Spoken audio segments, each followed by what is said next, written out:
Hello, everybody. For those that had started earlier with me, there was no chat. Go figure. So now I've enabled chat. I'm up and running again. Um, I've been in a good mood. I sometimes try to figure out what puts me in a good mood so that I can replicate that. I think a little bit of that is good, but if we overdo it, it gets in the way.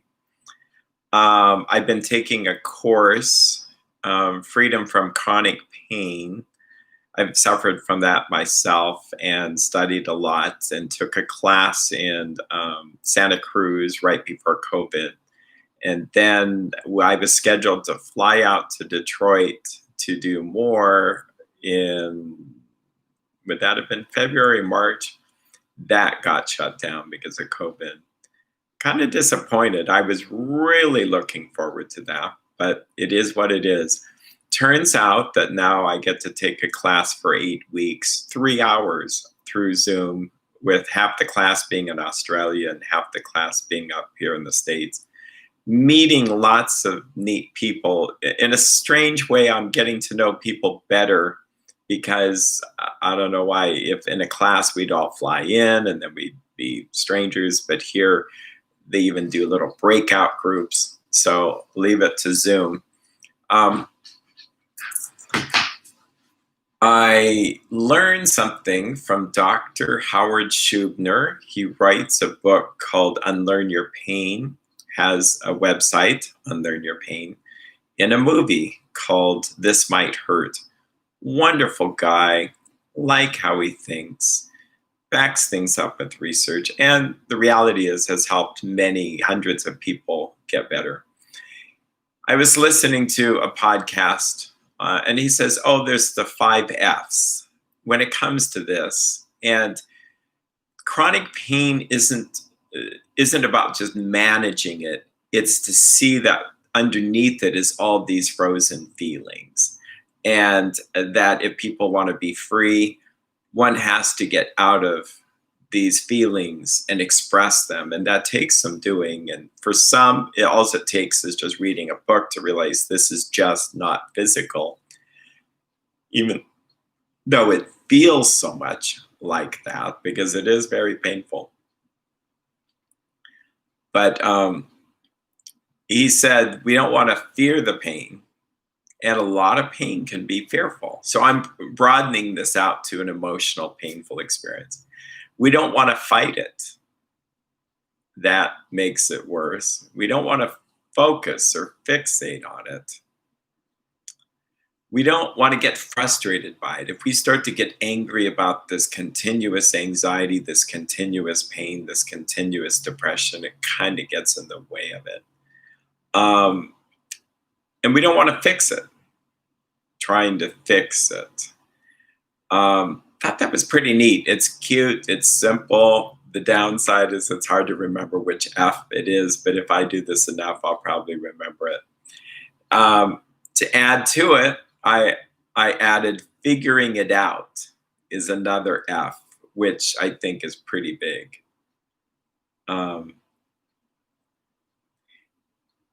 Yeah, Kervin says, Dandy Blend fixed the live chat. That's funny. I'm not sure exactly, but I've been drinking this Dandy Blend, and it seemed, yeah, maybe it evaporated the chat. But so I was going to share my thoughts about fears and anxieties about, well, a week ago today, there was an election, and we're still trying to figure it out. For some, they've already finalized it. Others have said, no, we need to figure this out more.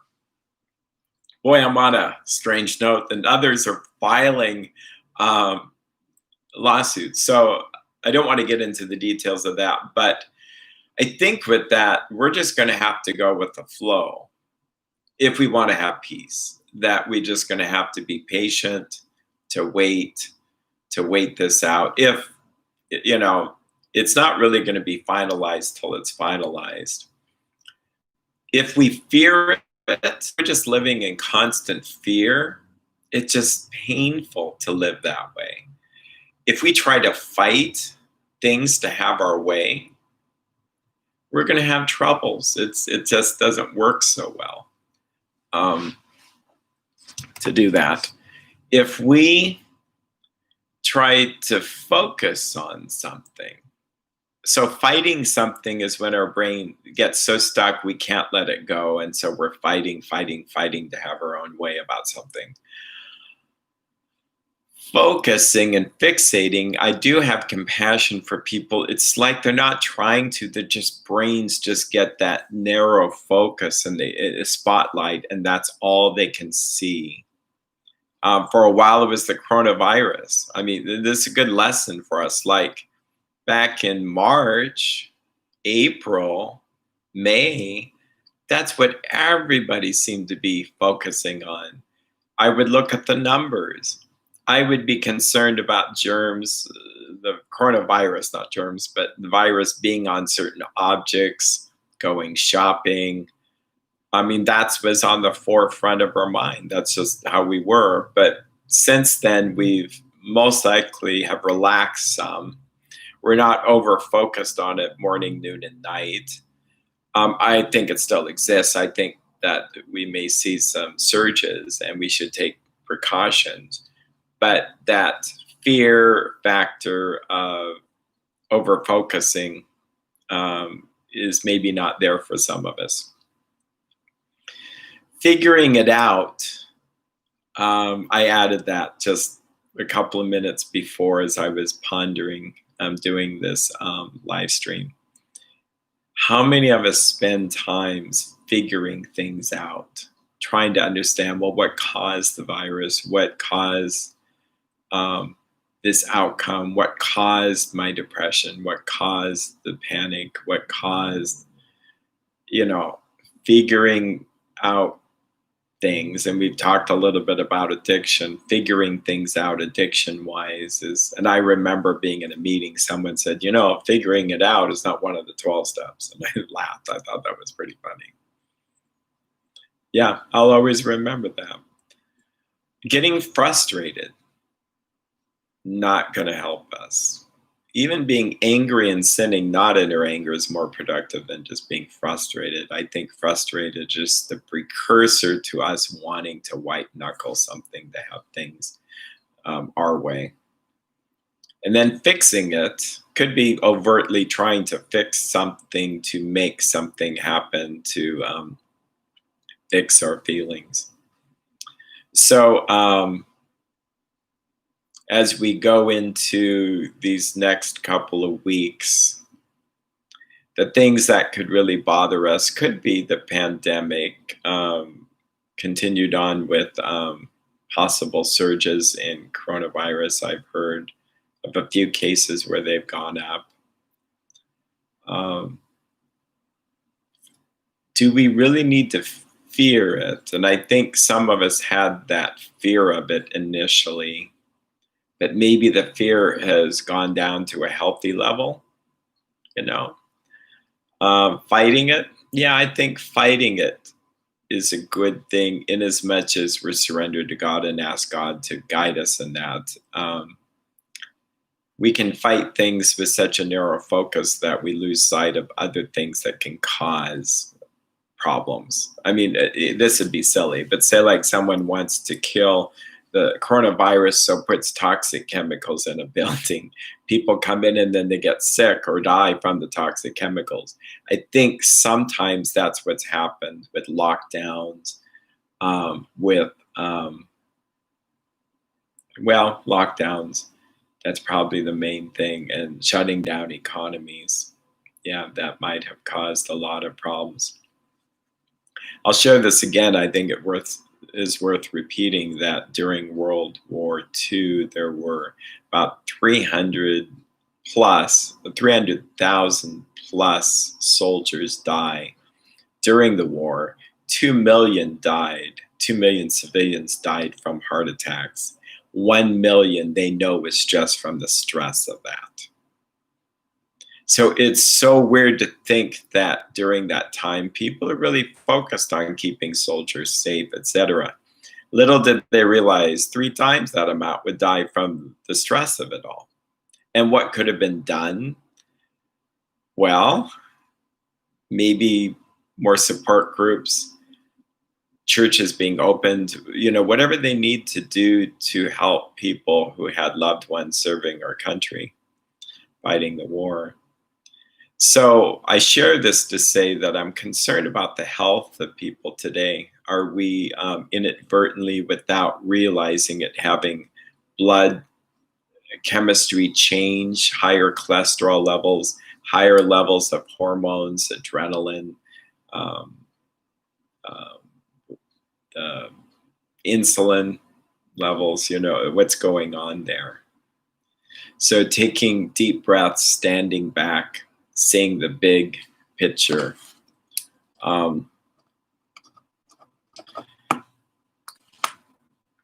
So trying to over focus on one thing may cause us, and fighting it and fearing it may cause us to have problems in the other. So we need to look at things more perspective. Who knows, this sounds negative, but who knows what are the long-term effects of what's happening on the generation of children that are experiencing whatever school the experience they're having now. So that's a concern. And getting frustrated is an understandable feeling, but I'm not sure that it's going to be as productive as some of the things we'll talk about. Trying to fix the situation, how recovery from chronic pain works. John Sarno was a doctor in New York who really worked with people with chronic pain, chronic back pain. He was convinced that most of it was psychologically induced, that people didn't need as many surgeries as they were given. In fact, he said surgeries, and studies prove this, that surgeries really don't work really well.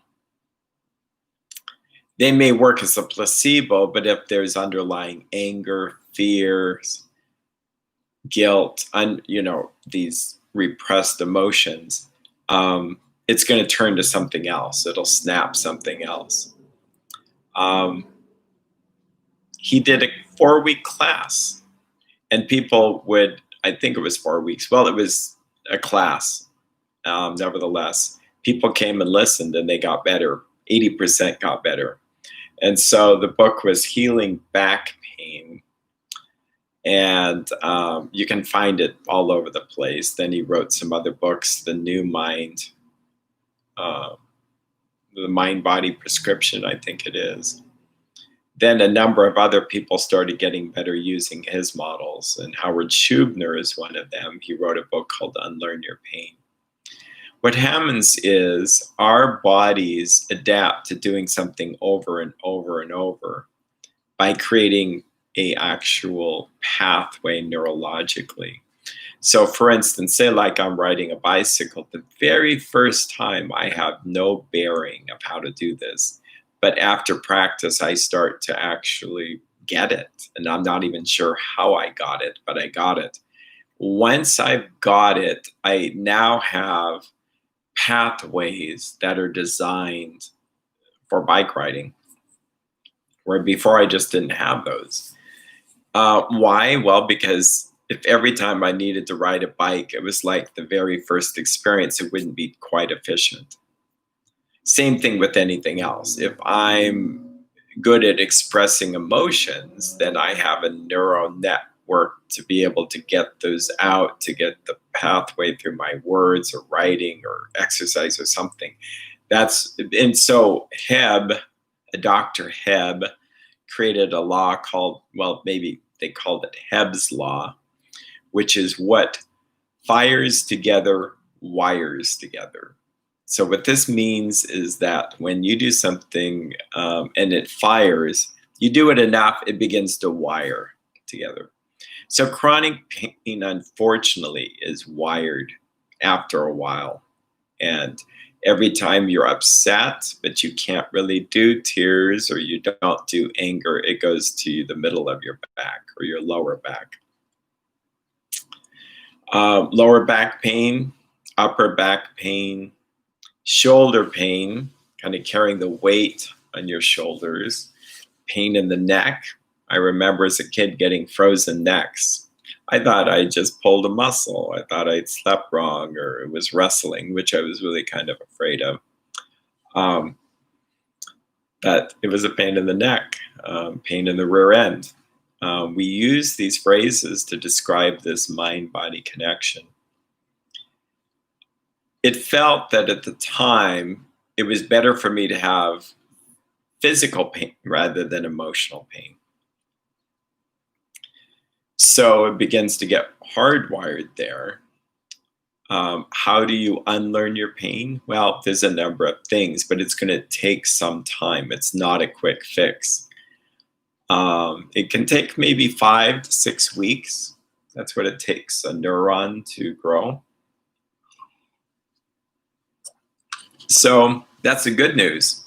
And I know people who suffered for 10, 15 years, long time, some debilitated, like in a hospital bed, can't move. Other parts of the body, TMJ, you can get a TMJ experience where you just get lockjaw. Had that, couldn't put my teeth down. I felt like I lost my bite. I mean, it was bad, and I had a massage therapist try to really work with that, even a glove, trying to unlock these things. The dentist, after seeing me 2 or 3 times, said, you know, maybe you should go to an oral surgeon. It's like, great, this doesn't sound good.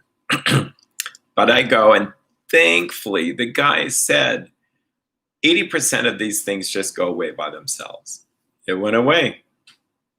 It just went away. It was just, now it doesn't mean I don't have tension in my jaw, but it just went away. Same thing happened with my shoulder. For whatever reason, I got some shoulder pain. I thought it was from sleeping such like a good person, so it's not to disrupt my CPAP machine. Who knows how I got it, but it was so excruciating. Felt it all the time. I was fearing it. I was fighting it. I was focusing and fixating on it. I was trying to figure out what caused this. And I was frustrated and trying to fix it.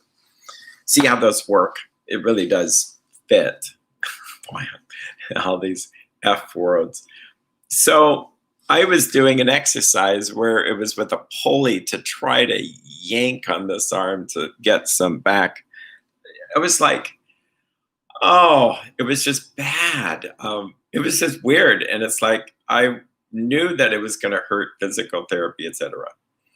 And I love the physical therapist, but he was just funny. He said one day, fourth session, month of this, he says, you know, Erik, a lot of these just go away by themselves. We don't know what causes them. Ding! It went away. I can move my shoulder just fine. So what's this about? Well, then I look back. I had back surgery. I actually had lower back. Then as a child, a 5th grader, I was having a horrible time with life. Felt like life was not worth living. Had a rough family experience. I'll just put it like that. And got migraine headaches. I mean, they were never diagnosed, but we were talking to doctors, thought it might be related to thyroid condition. I don't have thyroid, but they were so bad I didn't go to school. But I was not going to school because I did not like what was happening there either. Then in high school, got a duodenal ulcer. Again, difficult family stresses, put too much pressure on myself to perform. I was doing, high school was really hard in some ways. I loved it, but I had become a Christian, was part of a Christian singing group. I was taking British literature accelerated, where we're translating Anglo-Saxon and poems and long stuff. The test would be 500 questions on purpose so that maybe if you got 100, it spread out the curve. It was a great class. It was like college level, but I was doing that. And then I was taking economics, took physics, took trigonometry, took behavioral science. I had 6 classes. It was a large load. And then I was working um, at Safeway at the time. It's just a lot of work. And got an ulcer. It all went to my gut. And back then I was drinking my Lanta every day. My parents got kind of controlling with food, trying to fix things. I prayed, miraculously was healed. Ate normally the next day, but before I was getting, sick again, if I ate anything like apple juice, it was weird. Then fast forward, ended up with back pain, ended up with all these other things, ended up with stomach issues, thought I had sensitivity to food, irritable bowel, then it got irritable bladder, and then what else did I get? Tinnitus. Yeah, it goes on and on. So when you learn that this is psychological and that there's repressed emotions, and you go through a process of getting those out, and you get better, you become quite enthusiastic about helping others with that. And that's what I do. I do coaching. Usually I see clients in person that have this, but I also do coaching, thinking of doing a class in this. And I love the learning, because the learning of this is specific to chronic pain, but the principles really is just good psychotherapy. A lot of listening, having people in our life that love us, people that will listen to us, people that will encourage us not to fear things so much, to have courage, to not fight the world and the people around us, to pick our battles. It's not worth fighting. I mean, again, fighting is good with some things, but we kind of fight a lot of times surrendering to God and letting the battle be His works out better. And that's why I think some of these principles could help us transition to either the same president or a different president or whatever.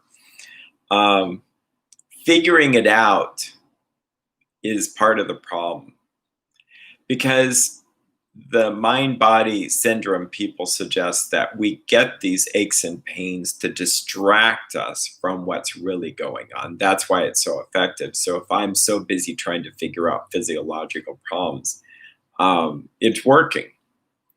And I think that if I'm so busy trying to figure out the things that I can't control in my life, I'm being distracted from following God, which we'll talk about the solution here in a minute. If I'm too busy being frustrated, of course I would be frustrated because I'm relying on my own strength. If I'm fixing something, it makes it worse. So a lot of TMS sufferers, TMS also stands for tension myositis. That was the original term, and Dr. John Sarno suggested that it was oxygen deprivation that the unconscious mind sends to that part of the body, causing the issues. And people that have a hard time with this, we accept some things easily. Like if we got really, really bad news, like our son died or something, our knees could just give out and we could collapse on the floor. That's a mind-body response. If you get a pit in your stomach when something bad happens, or you feel guilty, ashamed, that's a mind-body experience. If you get, you're getting angry, it's going to be a physical response. Chronic pain is just getting stuck there. And then it gets wired there. And so the process is unlearning it. And you can unlearn it. And if you can unlearn this, then there's so many other things people, I think, can unlearn. So playing with the F's and all this, I thought, well, what is the solution? Like, well, the word surrender comes to mind. Like just surrender would help the fighting it, the fixing it, the focusing on it. Like you surrender to the process of it is what it is, kind of acceptance. So I have the word flow there. like go with the flow, of God's power. I have follow God. That's good, follow God into the kingdom of heaven. Seek ye first the kingdom of heaven, and all these things will be added in.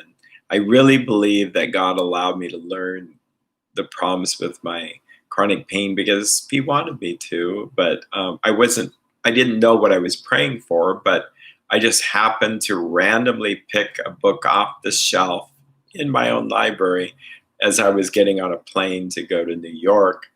Read it, couldn't put it down. The rest is history. And I knew about John Sarno 20 years earlier, but it just never really connected or clicked with me. Freedom to move, freedom to think differently, freedom to worship, freedom to try something different, since the problem is kind of a fixation, a fixed pattern. The freedom to move, to freedom to do something different. I know that free is not a verb, so it's interesting, but faith, having hope, having faith that things will work out, having faith in God, putting our trust in God, not in princes and sons of men in whom there is no salvation. That's a verse from the Psalms. That it's too easy to put faith in politicians or personalities or the right media coverage, or faith in medicine. I think medicine or even psychology. We're just built that way. Like, why would I be upset if the car doesn't work the way I want it to and I expected them to fix it and all that? It's because I just expect perfection out of people. That's not how this works. People aren't perfect. So if I lower my standards, I'm going to be happier. If I lower my standards for myself, I don't mean this in the bad sense of the word, like aiming for what God has for me, but I think we, in a sick sense, expect too much out of ourselves, which then gets us really obsessed on self. Then we're constantly failing, and then it gets messy. So just keeping it simple to follow God. Forgive. That's an element in this, to forgive those who have harmed us, wronged us, or even forgive those that may not have harmed us, but in our minds we feel like there must be something there. So the best way to not fixate on something is to shift your attention to where you want to be. The best way to fight something is to surrender. The best way to avoid fear is not by trying not to fear, It's much more praying for courage, praying for fortitude. Boy, I could go on all night with this. And I think the problem is if you get too many F's, you won't really remember any of them. But I thought that might be fun. So if anybody has questions, you're welcome to give questions or ask questions. Yeah. I think it's important to let yourself feel the feelings of whatever happened in the last week. The feelings aren't necessarily facts. Now I'm overly focused on how many F words there are. That is so funny. Yeah, feeling the feelings, and the feelings aren't facts. So for instance, I might be feeling grief because in my mind, I think something's already happened when it didn't happen, or vice versa. And then I find out that that's not the case. And so that was wasted grief, whether I thought my dog passed away. And so I'm grieving all that, excuse me. And then when the dog comes home, my grief just dissipates. I'm not saying that Trump is going to win, but if he does, because the counts really turn out and that things were manipulated, then what I guess I'm saying to me, and maybe I should just be more blunt and honest, is that if is it okay to feel the feelings during this time? I think it is. But to understand that they really aren't anything credible other than my feelings are telling me something about how I feel. And and we're usually like fears. We could be fearful, whichever way something turns, but a lot of those fears didn't manifest themselves. I try to comfort myself with this is that when Trump won, there were so many suggestions that this was the end, that people would be put in camps. What else? People were going to leave the US, that World War III was going to happen. Maybe someone suggested that the economy would tank. Turns out a lot of those things didn't happen. So watching the media, if Trump loses, and even Trump himself says the economy will tank, it will be really, really bad. Who knows what each party has said about the virus. But maybe none of that will happen. And so I think it's really important to stay connected with God and to realize that's what's important.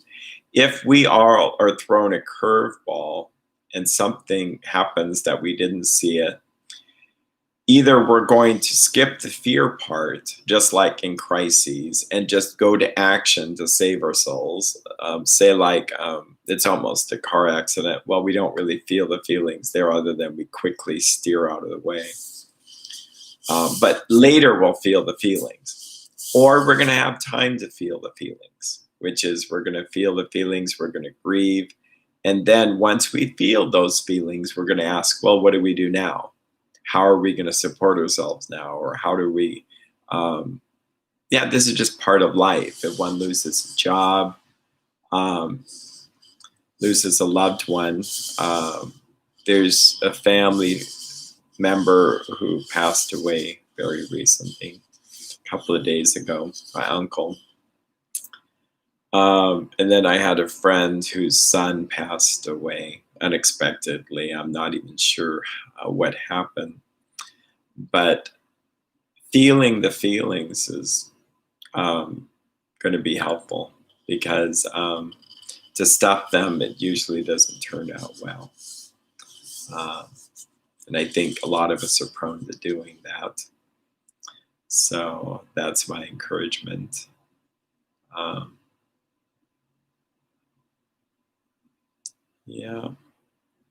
Let's see what else. Last week we did a little bit of a slowing down breathing exercise. Again, that is the one way to feel the feelings. To just notice what's in your body. To notice where do you feel the feelings. Like right now, I felt some tension in my jaw, so I was able to let go of that. Oh, there's a good example. I might have mentioned a couple of months ago I had what is it called? Dental cleaning. Put in the Novocaine, and it's like it's still numb. For a while I was, for the first day I was fixated on it. It didn't wear off. I called a couple of times.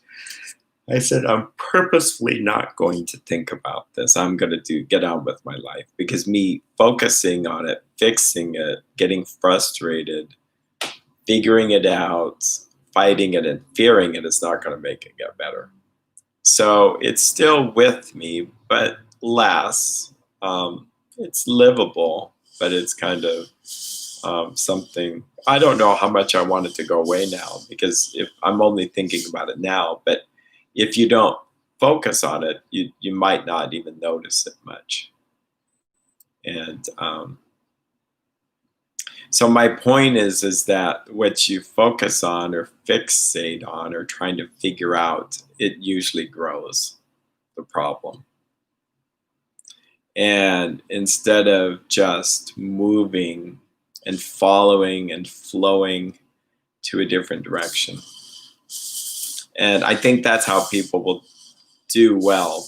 Say like there is fears of socialistic or huge changes. If we see that, what is the best thing to do?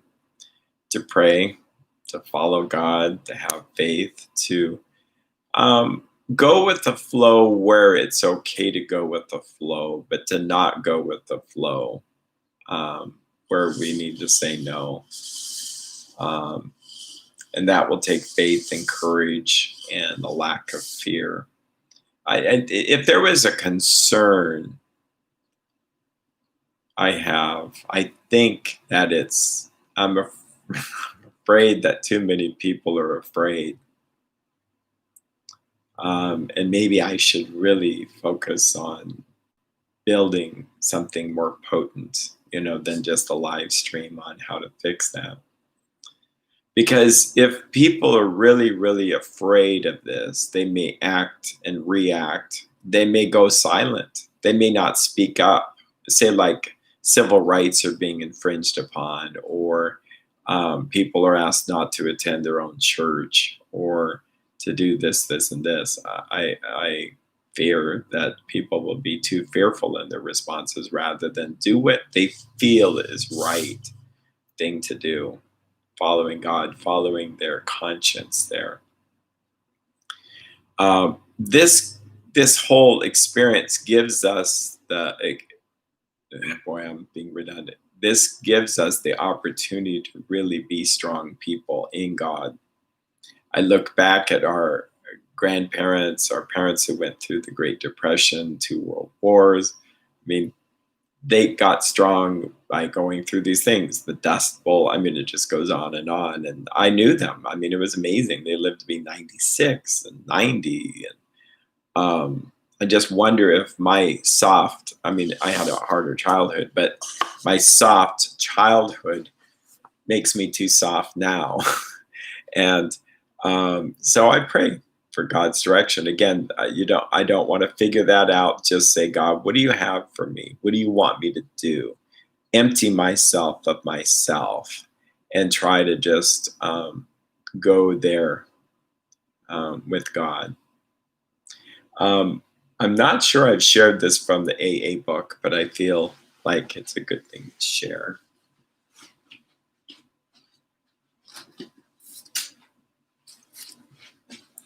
It's along the lines of what we've been talking about. It's page 84. And this is after step 10, which is we do a daily inventory of ourselves. We're trying to ask God to remove elements of selfishness, dishonesty, resentment, and fear. And I'll read it. This thought brings us, so it's the middle of page 84, but the special part is the bottom of page 84. This thought brings us to step 10, which suggests we continue to take personal inventory and continue to set right any new mistakes as we go along. We vigorously commence this way of living as we cleaned up the past. So step 4 kind of helps you do a cleaning of the past. Step 10 is like a daily cleansing. We have entered the world of the Spirit.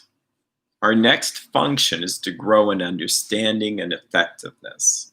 By the way, understanding doesn't come from just thinking and sitting and analyzing and discussing things. Maybe a tiny bit, but it comes from experience by practicing the steps. This is not an overnight matter. Oh, by the way, jumping back, our next function is to grow in understanding and effectiveness. They use the word effective a lot. I think it's a really important word. Like, do I want my prayers to be effective? Yes. Do I want my communication with my family to be effective? Yes. Do I want my body to be healthy and effective in terms of functioning? Yes. If I were to give a message to the world, that sounds grandiose, but some message to the world about, I would want that message to be effective. If I go out there crazy, acting in fear, acting selfishly and dishonest and resentful, am I going to be effective? No, not at all. Not at all. So that's how vital this program is. And notice how it's not even talking about the drinking. It's talking about how to live a life. So it says, this is not overnight. It's a day-to-day program. It says, continue to watch for fear, for selfishness, dishonesty, resentment, and fear. When these crop up, we ask God at once to remove them. So we say, God, please remove fear, grant me courage. Please remove resentfulness about this. I pray for this person and ask that all your blessings go to them. I may not feel it, but I do it and it works. And it may take many prayers before I feel like I really want God's gifts to be given to them. We discuss them with someone immediately. So calling people is not a bad idea. And we make amends quickly if we've harmed someone. So if we've harmed people, we need to make amends. Then we resolutely turn our thoughts to someone we can help. Love and tolerance of others is our code. Wow, that's what we need in this day and age.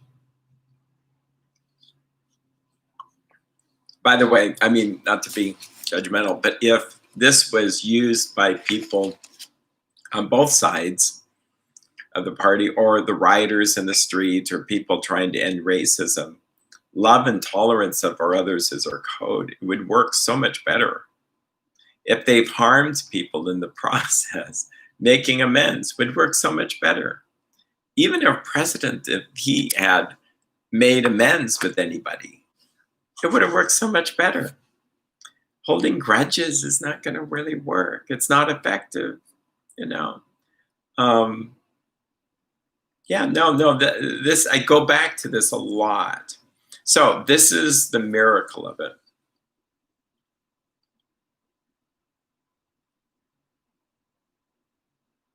Yeah, I'll just read. This is what Kervin shares. I do think the election has serious implications. I believe that all. Yeah, this is not an easy thing. Having said that, there is little we can do.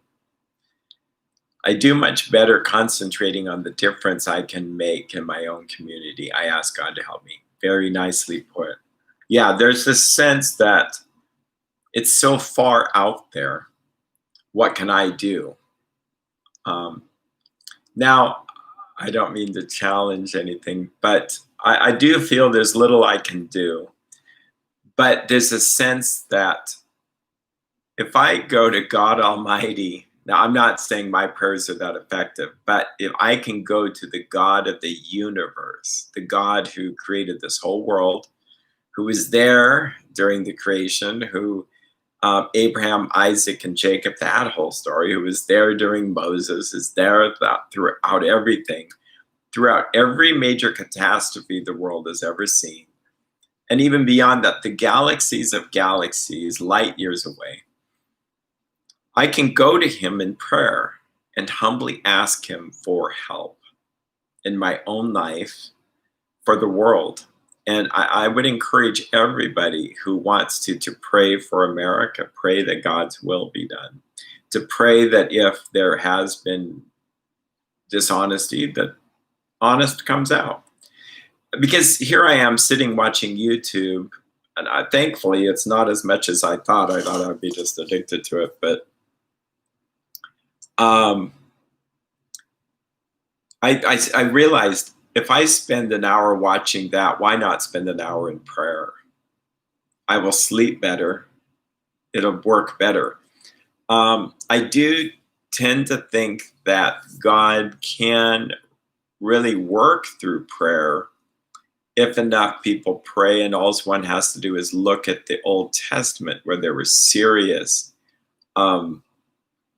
things happening, like in Sodom and Gomorrah.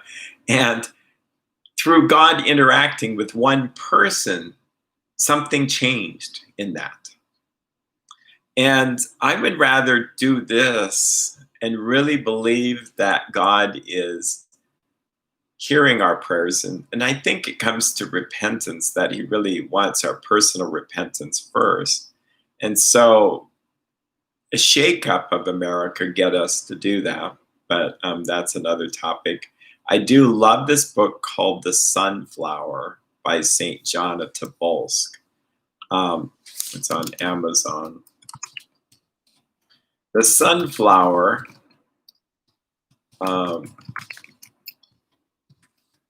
it's from the 1500s to the 1600s. The sunflower always faces the sun. It turns, even on a cloudy day. And every chapter, small chapters, every chapter talks about surrendering to the will of God. And that everything, and that's where we'll have peace. That's why we'll have all the power we need. So coming back to this, so if we practice the steps, which is just this, when we're resentful, fearful, selfish, and dishonest, we humbly ask God to give us the opposite virtues. Help me to have faith, not fear. Help me to surrender to you, not being resentful or controlling. Help me to be tolerant of people when I feel like being angry at them. Help me to be honest with myself, or speaking the truth in love, not kowtowing in fear. I don't want to be politically incorrect, so therefore I won't say anything. I think that's a problem. And if I try to fix that problem at a human level, it takes me down a path versus I go to prayer and say, God, help work in all of us so that we find courage. So the bottom of page 84, and I'll read it without Erik interruption. And we've ceased fighting anything or anyone, even alcohol. For by this time, sanity will have returned. We'll seldom be interested in liquor. If tempted, we recoil from it as from a hot flame. We react sanely and normally. We will find that this has happened automatically. We will see that our new attitude towards liquor has been given us without any thought or effort on our part. It just comes, ! That is the miracle of it. We are not fighting it, neither are we avoiding temptation. We feel we've been placed in a position in neutrality, safe and protected. We have not even sworn off. Instead, the problem has been removed. It does not exist for us. We are neither cocky nor are we afraid. That is our experience. That is how we react so long as we keep in fit spiritual condition. It is easy to let up on a spiritual program of action and rest on our laurels. We are headed for trouble if we do, for alcohol is a subtle foe. We're not cured of alcoholism. What we really have is a daily reprieve contingent upon the maintenance of our spiritual condition. Every day is a day when we must carry the vision of God's will into all our activities. How can I best serve thee? Thy will, not mine, be done. These are the thoughts which must go with us constantly. We can exercise our willpower along this line all we wish. It is the proper use of the will. Much has been said about receiving strength, inspiration, and direction from Him who has all knowledge and power. If we have carefully followed directions, we have begun to sense the flow of His Spirit into us. To some extent, we have become God conscious. We have begun to develop this vital sixth sense, but we must go further, and that means more action. Then it goes to step 11. Boy, I almost didn't make it. I was almost powerless of my ability to read something without Erik interruption there. But there's so much that's so powerful. So we've ceased fighting anything or anybody. That would be good medicine for us. So when we are fighting the pain or fighting the world or fighting people or fighting, say like socialism or whatever we think we're fighting, that may not be as effective as surrendering. Not to bad people, we'll say, or ideologies we don't believe in. And I'm not even saying a whole group of people on the left or the right are bad people. I'm talking about bad people where we go, he's have a gun, he's trying to kill me. Trying to figure out how this happened. No, I wouldn't do that. And see, figuring out how one got the alcohol problem, no, it doesn't really matter at this point. We've let go. This is the state of absolute surrender. People with panic attacks, they do so well when they somehow trust the therapist and then they're guided to just let go and just go with the flow. It's all going to work out. The body may have some things to work out there, but it's the holding on that makes things so difficult. And that's where the good part of what Curvin says is that there's little we can do. What comes to my mind and understanding is that trying to control things that are beyond our control. And if I see politics as God's business, ultimately, because I can't control it, but I can go back to my own smaller world and say, well, what could I do for my community? And God, give me what I need. It says we'll seldom be interested in liquor or whatever your drug of choice was, or obsessing about the world, for we'll react sanely and normally. And I think that's going to be the best thing I can do to offer people, is for me to try to react sanely and normally. And we will find that this has happened automatically. Key words there is automatically. You mean, I'm not trying not to drink? That's right. But 95% of people in AA are doing that. I know. And treatment centers tell us we can fight it, we can do it. Just say no. Yeah, no, it doesn't work. It's a total waste of time. People want to come in and try to understand why they use the drug of choice. No, I wouldn't do that. I would explore whether you have the disease or not.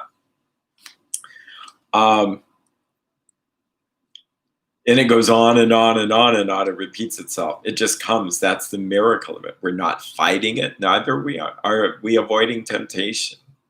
We feel as though we've been placed in a neutrality, safe and protected. We have not even sworn off. The problem has been removed. What is the problem? Self. It's selfishness. And with the selfishness of self-orientedness or sinfulness, to use that word, or fears and anxieties and willpowers and all that, it just doesn't work so well. And when I surrender and let go and let God's power come into me, things just start to happen. Assuming God knows everything about this virus, he knows everything about the world and how politics will play out. Well, then why wouldn't I tap into him and ask him to give me the power and the knowledge to know what to do? Knowledge first to do what he wants me to do today, one day at a time, and then the power to do it. That's step 11. This miraculous state, which I've seen so many times, they go, this is incredible. I feel like I'm cured. Well, you will feel like that, but the reality is, it says we're not really cured. We have a daily reprieve. And this makes the most sense, since Christ told us to take one day at a time. Tomorrow has enough trouble of its own, to just ask, for his will to be done. And willpower, when it says this is the proper use of the will, what is that proper use? To lay it over, to let go of it. And so many Christian messages aren't really that helpful when they say, I'm being critiquing, but I think it's important to be said. If your pastor is sharing things in such a way where he tells you what to do, here's what the Bible says, now go out and try to do it. That's all. That implies we're doing this in our own strength, that the message could be much more like this, that we are all powerless over sin. We're all powerless over our greed, if that's what we struggle with, lusts, with selfishness, with catastrophizing, powerless over family members, events in the country, our own grudges, resentments, on and on and on and on. We're powerless. It's more powerful than us. What we can do is call out to God to help us, to heal us, to redeem us, to free us from these things. And the faith is to believe that He will. And when we do that, we start to experience that. And then I could pray for tomorrow, but really one day at a time to guide me. God will help me do what I need to do to help me next week. If I am to build an ark, not that I would, but sometimes we're told what's going to happen in the future, but I'm not sure we're going to know exactly when. So say like we're concerned about we're in end times or mark of the beast, all that kind of thing. What do? Just what we should be doing, which is asking God for what does He want me to do today. And it may be to read some prophecies. It may be to prepare by having another form of cash versus everything is so on credit cards and swiping and all this stuff. It may be to stockpile food, but it may not be, because God just as easily could have a person have manna from heaven if He wanted to. That's where, after the shock of things happen, for those that are really concerned about that, you go back to God. If you stay connected to God, then it all works out. And like, God, now what do you want me to do? And scared and all that. I've had my fears, I'm sure, like the other people. But what do you want me to do, God? And God will tell us. And then our spirits lift. We might actually go, wow, so God has so allowed me to live during this time. And here I look at ancestors, Christian ancestors that lived much more difficult times than I have. Any fear we'll have is about self-reliance. And so this is the time not to rely on ourselves, but to rely on God. And that's why I know some might come to this channel thinking they're going to get psychology, and some of it is. But I think, I think it's okay to talk about God, a power greater than ourselves. We're looking at a global pandemic, if that exists, but assuming it does, that why wouldn't we pray? And those struggling through hurricanes and storms and earthquakes, why wouldn't we go to God? And a government which seems troubled, and no amount of science and political knowledge and even communication skills and psychology. I think there's a lot of things that could be helped, but we may need to pray. And because the self-reliance of America is not something we should, I know that goes against Americanism, but I think that we're at our best when we're humble and God works through us as a nation. Economy, there's economists and stuff, but things, it's looking at stock market, it's a little bit beyond us. So we always go back to God, and then pulling back, and I'll kind of wrap it up with this, is that pulling back to where we are today. Like if I'm so outward focused that I'm, say like I had small children, I could be neglecting them by so focused on world events, and I don't want to do that. I want to focus on both what God has for me, but local things. And what's interesting is we're helping a lot of people. A lot of people are having peace in the time of distress. It's really bizarre. It's not that every day is peaceful, but today was a pretty peaceful day. So, well, it's good to have anybody who's visited. Thank you for your support. I will see you next week. By God's grace, feel free to subscribe or to leave any comments asking for what you'd be interested in. Take care, everybody.